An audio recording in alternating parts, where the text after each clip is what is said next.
যমুনা আইডেসকে শুরুতে জানিয়ে দিচ্ছে শিরোনাম। অবৈধ অভিবাসীদের জন্য সুখবর, যুক্তরাষ্ট্রে ৮ বছরের মধ্যে সবাইকে নাগরিকত্ব দেওয়ার পরিকল্পনা, বাড়বে বিদেশি শ্রমিক আর ডিভি লটারিও। মিয়ানমারের জান্তা বিরোধী বিক্ষোভে প্রথম প্রাণহানি, মারা গেছেন গুলিবিদ্ধ সেই তরুণী। এবার সেনাবাহিনীর উপর নিষেধাজ্ঞা ব্রিটেন কানাডার।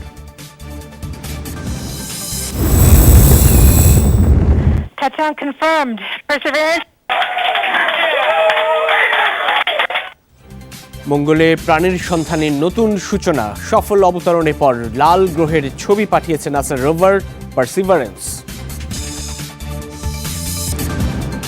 এসব খবরের বিস্তারিত নিয়ে সঙ্গে আছি আমি সাইফুদ্দিন রবি। যুক্তরাষ্ট্রে কাগজপত্রহীন অবৈধ অভিবাসীদের জন্য সম্ভাবনার দরজা খুলল বাইডেন প্রশাসন। বৃহস্পতিবার ডেমোক্র্যাটদের তোলা বিলে 1,10,00,000 মানুষকে বৈধতা দেওয়ার প্রস্তাব দেওয়া হয়। নির্দিষ্ট কিছু শর্ত মানলে 8 বছরের মধ্যেই নাগরিকত্ব পাবেন অবৈধ অভিবাসী। প্রস্তাবিত আইনে বাড়বে বিদেশি শ্রমিক ভিসা এবং ডিভি লটারির সংখ্যাও। যুক্তরাষ্ট্রে প্রবেশের স্বপ্নে বিভোর হাজারো মানুষের অপেক্ষা মেক্সিকো দেয়ালের ওপারে। তাদের প্রত্যাশা, অভিবাসন প্রত্যাশীদের জন্য দুয়ার খুলবে বাইডেন প্রশাসন। অনেক আগেই যুক্তরাষ্ট্রে থাকতাম, কিন্তু ট্রাম্প প্রশাসনের কারণে ভোগান্তিতে পড়েছি। প্রত্যাশা, শীঘ্রই অভিবাসীরা পাবেন প্রতীক্ষার ফল। অভিবাসন আইনে ব্যাপক সংস্কারের প্রস্তাব রেখে বৃহস্পতিবার কংগ্রেসের ভার্চুয়াল অধিবেশনে বিল তোলেন ডেমোক্র্যাট আইন প্রণেতারা। নাগরিকত্ব আইন 2021-এর মূল কথা কাগজপত্রহীন সব অবৈধ অভিবাসীকে নাগরিকত্ব দেয়া, যে সুবিধা পাবেন কোটির উপর মানুষ। এছাড়া বাড়বে বিদেশি শ্রমিক ভিসা ও ডিভি লটারির সংখ্যাও। যুক্তরাষ্ট্রের অভিবাসন কাঠামো পুরোপুরি ভেঙে পড়েছে। 1,10,00,000 মানুষ অবৈধভাবে বাস করছেন। তাদের কঠিন শ্রম এবং যুক্তরাষ্ট্রের প্রতি সততা অস্বীকারের উপায় নেই। সময় এসেছে তাদের বৈধতা দানের। নতুনভাবে যেন অভিবাসী ঢল তৈরি না হয় তা নিশ্চিতে এই সুবিধার আওতায় থাকছেন কেবল 1 জানুয়ারির আগে থেকে যুক্তরাষ্ট্রে বসবাসরতরা। বাইডেন সরকারের পরিকল্পনা কৃষি শ্রমিক সহ বিশেষ 3 ধরনের অভিবাসীকে তাৎক্ষণিকভাবে বৈধতা দেয়া। বাকিরা শর্ত সাপেক্ষে 8 বছরের মধ্যে পাবেন মার্কিন নাগরিকত্ব। একমাত্র যুক্তরাষ্ট্রে অভিবাসী সন্তানরা কংগ্রেসে বক্তব্য রাখার সুযোগ পান। আইন প্রণেতাদের বোঝা উচিত, মার্কিন সাফল্যের পেছনে রয়েছে অভিবাসীদের নিরলস চেষ্টা। তারা সমাজ, অর্থনীতি এবং দেশের জন্য কল্যাণকর। 1986 সালে রোনাল্ড রিগান 30 লাখ অভিবাসীকে বৈধতা দেওয়ার পর যুক্তরাষ্ট্রের অভিবাসন আইনে এটাই সবচেয়ে বড় পরিবর্তনের প্রস্তাব। যদিও কংগ্রেসের উচ্চকক্ষে 353 পৃষ্ঠার বিলটি পাশে প্রয়োজন পড়বে 10 রিপাবলিকান সদস্যর সমর্থন। মৌলি ইসলাম, যমুনা নিউজ। এবার মিয়ানমার সেনাবাহিনীর উপর নিষেধাজ্ঞা দিল যুক্তরাজ্য ও কানাডা। অভ্যুত্থানের মাধ্যমে ক্ষমতা দখল এবং মানবাধিকার লঙ্ঘনের অভিযোগে বৃহস্পতিবার গৃহীত হলো এই পদক্ষেপ। কানাডার নিষেধাজ্ঞার তালিকায় রয়েছেন 9 সেনা জেনারেল। অন্যদিকে ব্রিটেন 16 জনকে তালিকাভুক্ত করলেও নাম প্রকাশ করা হয় 3 জনের। তারা হলেন জান্তা প্রতিরক্ষামন্ত্রী জেনারেল মিয়াতুন, স্বরাষ্ট্রমন্ত্রী সৌতুত এবং স্বরাষ্ট্র প্রতিমন্ত্রী থান লাইং। 11 ফেব্রুয়ারি জান্তা প্রধান সহ 10 সেনা কর্মকর্তাকে নিষিদ্ধ করে যুক্তরাষ্ট্র। এদিকে মিয়ানমারের বিষয়ে সিদ্ধান্ত গ্রহণে আগামী সোমবার ইইউর জরুরি বৈঠক। ফেব্রুয়ারির 1 তারিখ ঘটা অভ্যুত্থানের বিরুদ্ধে বিক্ষোভে উত্তাল মিয়ানমার। মিয়ানমারের সামরিক জান্তা বিরোধী আন্দোলনে প্রথম প্রাণহানির ঘটনা ঘটল। গেল সপ্তাহে গুলিবিদ্ধ তরুণী আজ মারা গেছেন। মিয়াথোয়াতে খাইংয়ের বয়স ছিল মাত্র 20 বছর। গণতান্ত্রিক সরকারের কাছে ক্ষমতা হস্তান্তরের দাবিতে রাজপথে নেমেছিল সে। 9 ফেব্রুয়ারি রাজধানীতে বিক্ষোভকারীদের ছত্রভঙ্গ করতে পুলিশ গুলি ছুড়লে সে আহত হয়। হাসপাতালে নেওয়া হলে চিকিৎসকরা জানান মাথায় গুলি লেগেছে। তখন থেকে ছিলেন লাইফ সাপোর্টে। শুক্রবার তার ভাইয়ের মৃত্যুর খবর নিশ্চিত করেন। বিক্ষোভ থামাতে সেনা সরকার দমন-পীড়ন চালালেও প্রথমবার কোনো বিক্ষোভকারীর মৃত্যু হলো।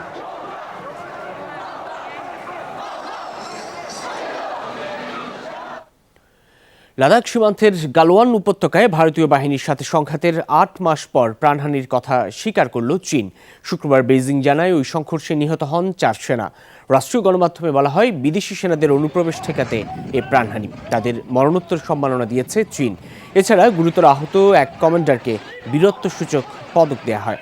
গেল বছর জুনে 4 দশকের মধ্যে প্রথম প্রাণঘাতী সংঘাতে জড়ায় ভারত ও চীনের সীমান্তরক্ষীরা। সে সময়ই 20 সেনার মৃত্যুর খবর নিশ্চিত করেছিল ভারত। তখন নয়াদিল্লির দাবি ছিল পাল্টা হামলায় প্রাণ হারিয়েছেন চীনের অনেক সেনা। সম্প্রতি সমঝোতার ভিত্তিতে সেনা পেছাচ্ছে দুদেশ।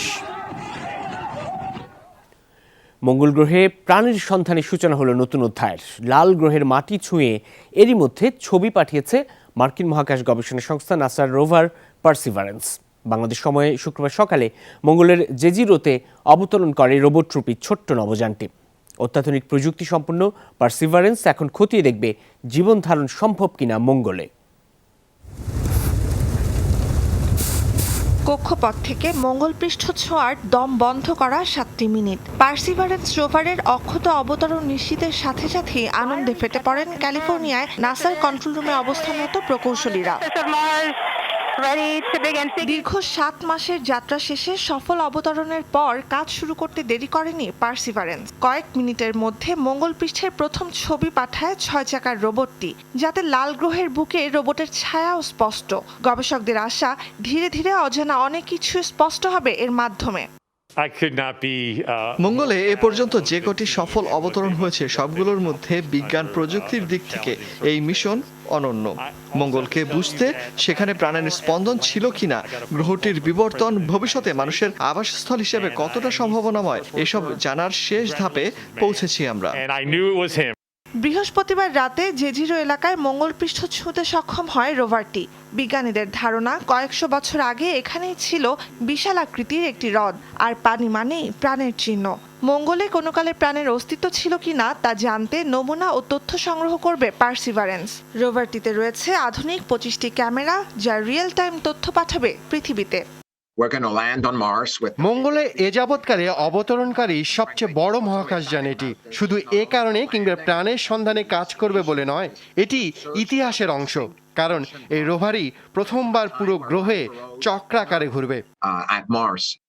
এ পর্যন্ত 9টি মহাকাশযান সফলভাবে মঙ্গলে অবতরণ করেছে, সবকটি যুক্তরাষ্ট্রের। পার্সিভারেন্সকে 10 বছর মঙ্গল পৃষ্ঠে রাখতে চান নাসার বিজ্ঞানীরা।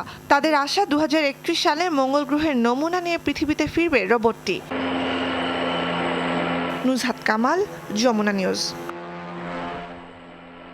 পরমাণু ইস্যুতে আগুন নিয়ে খেলছে ইরান। বৃহস্পতিবার এই হুমকি দেন জার্মান পররাষ্ট্রমন্ত্রী। বলেন, যত বেশি যুক্তরাষ্ট্রের উপর চাপ বাড়াবে দেশটি, তত কঠিন হবে সমাধানের পথ। ইরান যেন পরমাণু অস্ত্র তৈরি করতে না পারে, সেটা নিশ্চিত করাই হলো নিরাপদ এবং সর্বোৎকৃষ্ট উপায়। ঐতিহাসিক চুক্তিতে আদৌ যুক্তরাষ্ট্র ফিরবে কিনা সে ব্যাপারে চলছে আলোচনা, কারণ দিন দিন অসহযোগিতামূলক আচরণের মাধ্যমে পরিস্থিতি ঘোলাটে করছে তেহরান। আগুন নিয়ে খেলছে দেশটি। এদিকে ইরানে বুধবারের 5.6 মাত্রার ভূমিকম্পের পর আফটার শক আতঙ্কে খোলা আকাশের নিচে রাত কাটাচ্ছেন বাসিন্দারা। প্রাণহানি নেই, তবে রয়েছে ব্যাপক ক্ষয়ক্ষতি। সিসাকত এলাকায় ভূমিকম্পটির উৎসস্থল ভূপৃষ্ঠে 10 কিলোমিটার গভীরে। পার্বত্য অঞ্চলের এই ভূমিকম্প দেশটিতে সাম্প্রতিক সবচেয়ে বড় প্রাকৃতিক দুর্যোগ। 3000-এর বেশি বাড়িঘর ভেঙে পড়েছে, বিদ্যুৎ ও গ্যাস লাইনেও মিলেছে ফাটলের খবর। করোনা মহামারীর কারণে যুক্তরাষ্ট্রের মানুষের গড় আয়ু 1 বছর কমেছে। দ্বিতীয় বিশ্বযুদ্ধের পর মার্কিনীদের গড় আয়ুতে এত বড় পরিবর্তন হয়নি। বৃহস্পতিবার মার্কিন রোগ নিয়ন্ত্রক সংস্থা জানায়, 2020 সালে মার্কিনীদের গড় আয়ু দাঁড়ায় 77.8 বছরে, যা 2019 সালে ছিল 79 বছরের কাছাকাছি। প্রতিবেদনে দেখা যায়, যুক্তরাষ্ট্রে পুরুষের তুলনায় নারীর প্রত্যাশিত গড় আয়ু 5 বছর বেশি। করোনা পরিস্থিতিতেও নারীদের তুলনায় পুরুষের গড় আয়ু কমেছে বেশি। 2020 সালে গড় আয়ু সবচেয়ে বেশি কমেছে আফ্রো আমেরিকানদের। 2.7 বছর কমে গেছে তাদের গড় আয়ু। শ্বেতাঙ্গদের তুলনায় এমনিতেই কৃষ্ণাঙ্গদের গড় আয়ু 6 বছর কম। করোনায় যুক্তরাষ্ট্রে মোট প্রাণহানি 5 লাখের উপর। শুধু 2020 সালেই 30 লাখের বেশি মৃত্যু হয় দেশটিতে। ব্রাজিলে করোনার ভ্যাকসিন কার্যক্রম শুরুর পরই নানামুখী চ্যালেঞ্জের মুখে প্রশাসন। অ্যামাজনের আদিবাসীদের মাঝে ভুল ধারণা এবং আতঙ্ক থাকায় কঠিন হচ্ছে টিকাদান। প্রথম দেখায় সেনা অভিযান কিংবা টহল মনে হলেও এই ব্যাপক প্রস্তুতি আসলে ব্রাজিলের করোনার টিকা কর্মসূচির জন্য। বিশ্বের অন্যতম বিপজ্জনক বনাঞ্চল অ্যামাজনের দুর্গম এলাকায় ভ্যাকসিন পৌঁছাতেই নিরাপত্তার এই তোড়জোড়। তবে দুর্গম আর প্রাণীসংকুল এই এলাকায় ভ্যাকসিন পৌঁছানোর চেয়েও বড় চ্যালেঞ্জ স্থানীয় আদিবাসীদের মাঝে ভ্যাকসিন কর্মসূচি চালানো। কারণ করোনার টিকা নিয়ে বেশিরভাগ আদিবাসীর মাঝেই রয়েছে ভুল ধারণা। অনেকেরই ধারণা ভ্যাকসিন খারাপ কিংবা এর পার্শ্ব প্রতিক্রিয়া আছে। কেউ কেউ তো মনে করে টিকা নিলেই মৃত্যু হবে, ফলে টিকা নিতে বহু মানুষেরই অনাগ্রহ। আমাদের জন্য টিকাদান কর্মসূচির কাজ কঠিন হয়ে উঠেছে, তবে আমরা তাদের বোঝাচ্ছি, সচেতন করছি যে টিকা নেওয়াটা কতটা জরুরি। স্বাস্থ্যকর্মীদের প্রচেষ্টার ফলে ভ্যাকসিন নিয়ে বিভ্রান্তি দূর হচ্ছে স্থানীয় আদিবাসীদের মাঝে। প্রথম আমারও খুব ভয় লাগতো, কিন্তু স্বাস্থ্যকর্মীদের কথা শোনার পর ভয় কেটে গেছে। এর আগেও তো অনেক রোগের জন্য ভ্যাকসিন নিয়েছি, তাহলে করোনার ভ্যাকসিনে ভয় কি? শহর থেকে আমাদের এই গ্রাম অনেক দূরে, আর যাতায়াতের পথও খুব দুর্গম। আমাদের পক্ষে অত দূরে গিয়ে ভ্যাকসিন নেওয়া সম্ভব না।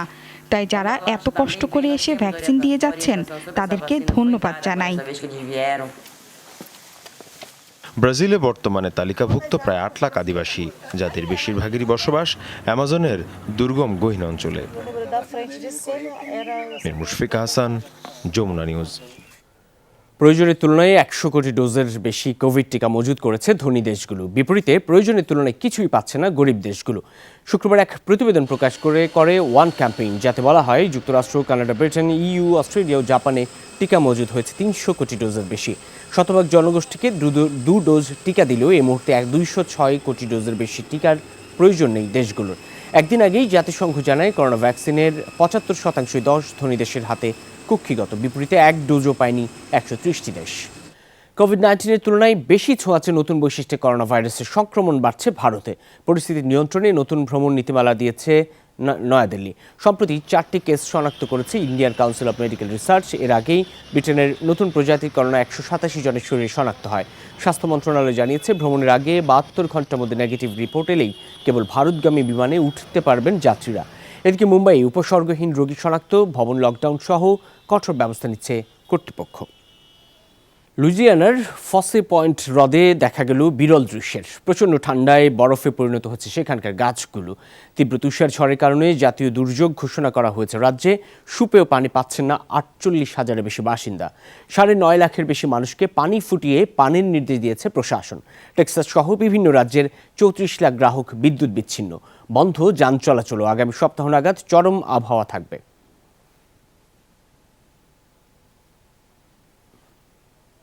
এবার কঙ্গোর রাজধানীতে দেখা মিলল দৈত্যাকার এক মনোলিথের। রহস্যময় ছাইরঙা ধাতব দণ্ড বিশ্বজুড়ে সাড়া ফেলেছে। যুক্তরাষ্ট্রসহ বেশ কিছু দেশে হঠাৎ আবির্ভাব, হঠাৎই হাওয়া। সামাজিক যোগাযোগ মাধ্যমের কল্যাণে বাড়ছে রহস্য। মনোলিথ অভিধানে যার অর্থ বিশালাকৃতির ধাতব টুকরো। সম্প্রতি দেশে দেশে এই মনোলিথ হয়ে দাঁড়িয়েছে এক রহস্যের নাম। গেল নভেম্বরে প্রথম যুক্তরাষ্ট্রের ইউটাহ অঙ্গরাজ্যের প্রত্যন্ত এক মরু অঞ্চলে হঠাৎ দেখা মেলে স্তম্ভের মতো রহস্যময় ধাতব পিণ্ডটির। কি এটি, কোত্থেকেই বা এসেছে, এমন নানা প্রশ্নের মাঝেই দিন দশেকের মাথায় তা হয়ে যায় উধাও। এরপর একই রকম রহস্য নিয়ে মনোলিথ দেখা দেয় রোমানিয়া, তুরস্ক সহ ইউরোপের অনেক জায়গায়। প্রতিটিতেই হঠাৎ আবির্ভাব, উধাও একইভাবে। রহস্যে ঘেরা তেমনই এক পিণ্ডের দেখা মিলল কঙ্গোতে।